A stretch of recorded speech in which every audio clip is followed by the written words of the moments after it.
Vous possédez des données dans Excel 2010 que vous souhaitez pouvoir utiliser dans PowerPoint 2010.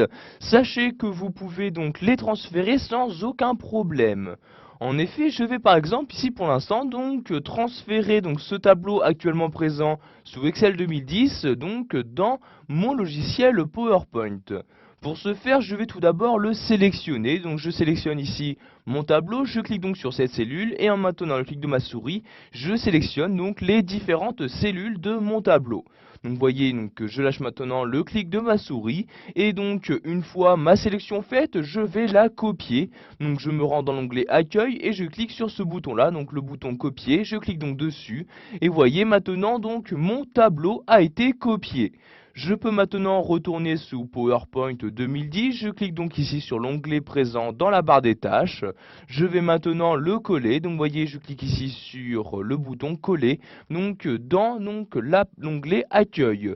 Comme vous pouvez le voir, j'ai bien donc mon tableau qui a été collé. Donc l'avantage d'importer des éléments d'Excel est que je peux donc sans aucun problème les modifier.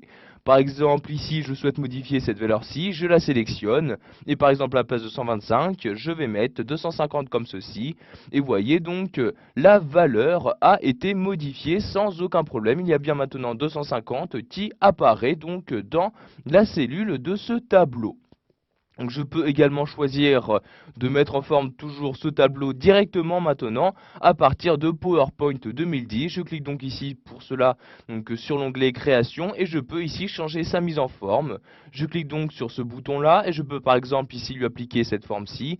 Je clique donc dessus et vous voyez donc le style qui a bien été appliqué donc au tableau sélectionné.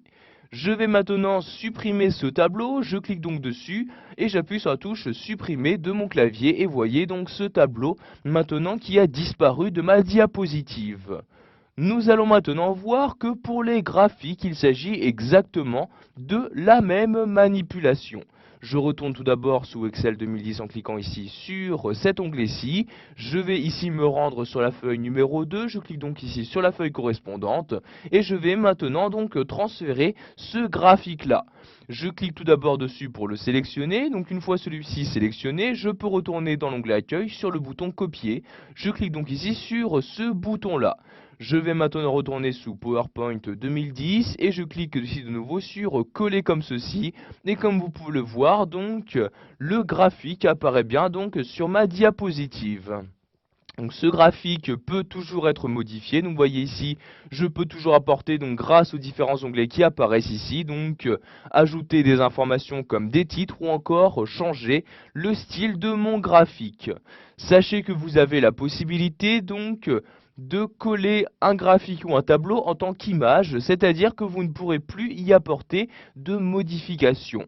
Donc ici je sélectionne le graphique et j'appuie sur la touche supprimer de mon clavier pour le supprimer. Je vais maintenant cliquer sur cette flèche-ci et accéder au collage spécial en cliquant ici sur collage spécial.